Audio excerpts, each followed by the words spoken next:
Марқабылдың қарақасқа аты туралы аңыз. Жақсы сөз жан азығы деген. Әлдебір дуалы ауыздан естіп, санаңа түйіп қалған татымды әңгіме, танымды аңыз әпсана болса, өзгелер де тыңдап, тағылым алса екен деп жүретінім бар. Қазір тыңдайтындарыңыз жарлы жігіттің қасқа тайы жайындағы әңгімені ертеректе ел ішіндегі көкірегі шежіре қариялардың бірінен естіген едім. Бұл әңгіме өте әсерлі, қызықты, сондықтан да соңына дейін тыңдаңыздар. Ертеде Марқабыл деген жетім бала әркімге бір жалданып, өлместің күнін көріп жүріпті. Көз ашқалы жалшылық пен жоқшылықтан әбден қажыған бозбала ержете келе өз бетінше пайдалы бір іспен шұғылдануды ойлайды. Сол маңда топырағы құнарлы Шарықты деген жер бар екен. Ауылдағы ұстаға темір күрек соққызып, біраз жерді қашап, қыстан қалған бір уыс тарысын егеді. Жаратқан жарлы жігітке жар болып, көп ұзамай әлгі аз тарысы өніп, көктей бастайды. Марқабыл жаз бойы тыным таппай, таңның атысы, күннің батысы еккен тарысын қорып, суарып, арам шөбін жұлып, түбін түптеп, күз болғанда әлгі жерден азды көпті 15-20 қаптай тары жиып алады. Оны жайлаудан түскен байларға малға айырбастап біраз әлденеді. Бұл кәсібінің пайдасы барын түсінген жігіт әлгі жерден үй салып жыл сайын тары егумен айналыса береді. Көп ұзамай бір кедейдің қызына үйленеді. Ел жайлауға шығып жатқан кез болса керек. Бір күні Марқабыл көшіп бара жатқан бай ауылына кеп, «Байеке, әйелімнің аяғы ауыр еді, соған қалжаға бір мал беріңізші. Күзде балаларыңызға тары берейін» деп өтініш айтады.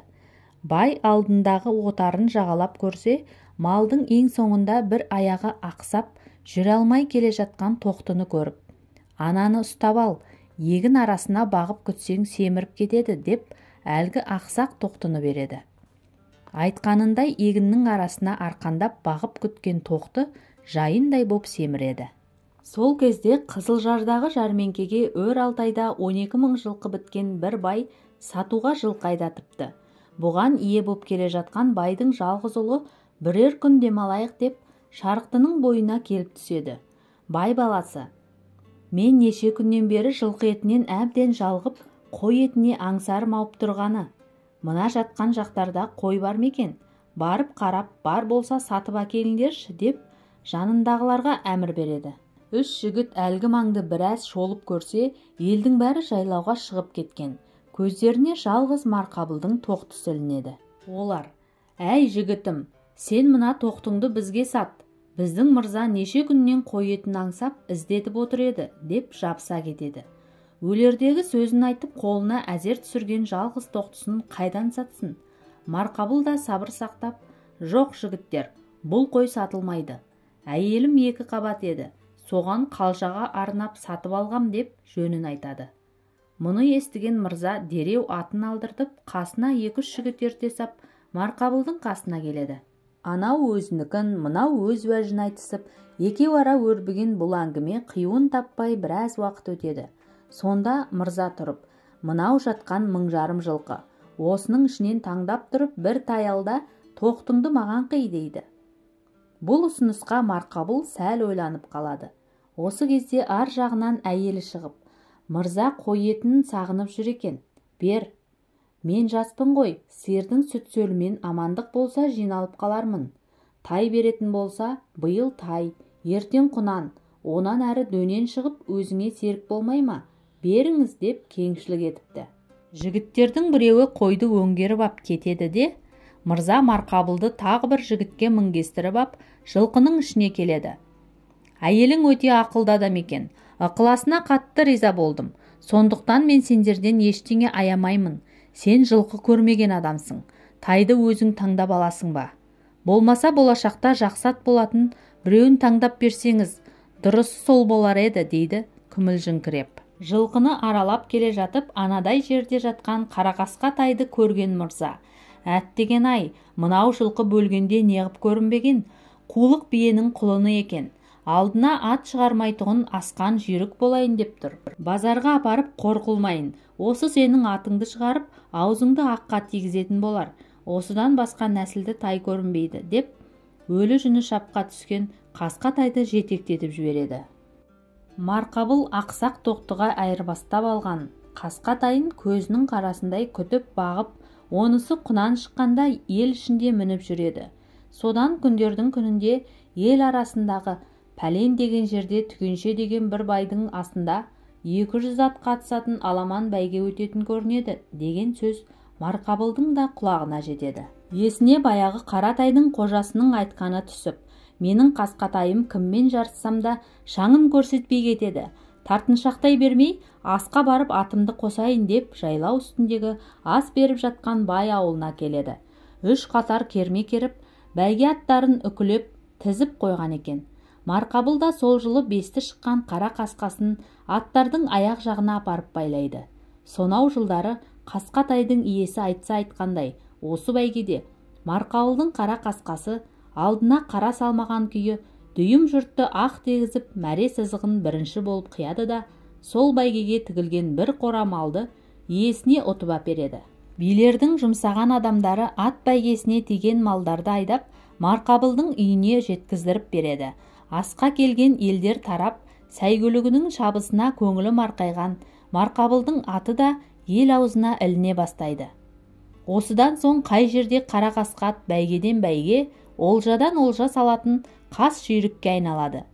Жүйрігінің арқасында Марқабыл байып, ауқаттылар қатарына қосылып, ел ішінде Байеке деген атқа ие болады. Тай күнінен көзінен таса қылмай бағып қаққан қара қасқа Марқабылға сол салғаннан 22 жыл олжа салады.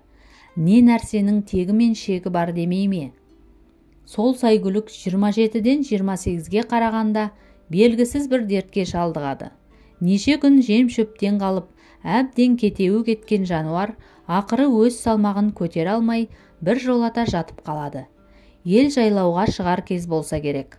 Марқабыл атымен бірге жатып, алдына шөп орып сап, жемін суын берсе де ат орнынан тұра алмайды. Байеке, жайлауға көшпейсіз бе? Деп келген елдерге. Даңқымды дүйім елге шығарып, ұзақ жыл ұшсам қанатым бола білген жануарым еді. Осы бір жайлы болғанша еш қайда бармаймын. Мынадай бейшара халге түскенде қалай тастап кетем дейді көңілі босап. Осылайша дағдарып отырғанда бір қария келеді. Әй Марқабыл, бұлай жатқанмен атың тұрмайды. Сен бір 10 шақты жігітті жиып ал да, олар 1-2 шақырымдай жерден атыңды басып кетердей боп айғай сап шапсын. Бұл делебесі қозып түрегеп, жарысып шаба жөнелер. Егер олай болса, жігіттер сол бетімен жайлауға дейін шаба берсін. Өзің атыңды ерттеп дайын отыр. Артыңды көшіріп келе бер деп тапсырып, атыңның соңынан бар. Егер онда тұрмаса, атыңның шаруасының біткені осы болар, деп ақыл айтады. Ақсақалдың айтқанын істеп, 15 жігіт шаба жөнелгенде, айқайлаған дауысты естіген текті жануар әуелі елеңдеп, құлағын қайшылап, қалтақ қағып орнынан тұрады. Аяқтары дірілдеп тұрса да, қиқу таяғанда дүр сілкініп, әлгі жігіттерден оза шауып жөнеліпті. Ат жайлаудың балғын шөбіне жайылып, әжеп тәуір әл жиып, өз-өзіне келе бастайды. Бірақ не күндіз, не түн даласында жатпайды екен. Жатса тұра алмайтын секілді. Тек арада 1 ай өткенде ғана аздап жатып тұратын бопты. Осылайша 3 ай жайлауда болған сәйгүлік семіріп қалпына келеді. Ел жайлаудан түсе бастаса да, Марқабыл атының аужайына қарайлап, тағы жартайдай отырады. Осы күзде атақты бір байдың асы бар деп Керей Найманға хабар беріліп, шығыстағы көршілес моңғолдарға да сауын айтылады. Бас аяғы 300-ден аса үй тігіліп, үлкен ас беріледі. Бұл кезде қасқа ат тағы да ауырып көп күннен бері жем шөптен қалып, сұлық тұрып қалады. Бәйгеге атыңды қосасың ба деп сұрағандарға, атым ауырып тұр, бұл жолы қосуға жарамайды деген Марқабыл шынымен де атынан күдер үзеді. Айтулы асқа жан жақтан ағылған елдің есебіне сан жетпепті. Ертең ас басталады деген күні Марқабылдың үйіне қазақ-моңғолы аралас 3-4 мейман қонаға келеді. Араларында бір моңғол жігіті ат сыншысы екен. Сол қасқа атты көрген жерден айналсоқтап алды-артына шығып, маңдайынан, сауырынан сипап тұрып, басын шайқай берсе керек. Сонда Марқабыл, «Уа келең!» Келең моңғолша сәуегей адам деген сөз. сіз менің ауырып тұрған кәрі атыма неге сонша шұқшия бердіңіз? Әлде неден ауырып тұрғанын білдіңіз бе? Депті шыдай алмай. Моңғол мейман сәл кідіріп барып, «Я, білдім мырза, білдім» депті, сұқ саусағын жоғары кезеп көзін сығырайта. Атыңыз кәрісі кәрі екен, жасы 30-ға таяп қапты. Жануардың өкпесі кішігірім қазандай кең жаралған, алдына қара салмайтын нағыз жүйрік мал екен.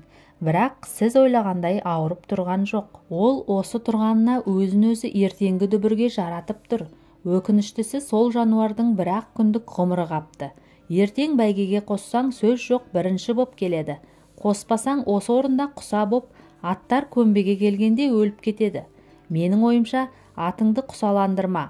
Бәйгеге қосып, арманынан бір шығарып барып, халқыңа қоштастырғаның дұрыс шығар. Таңда өзіңде, ақылға сап ойланарсың.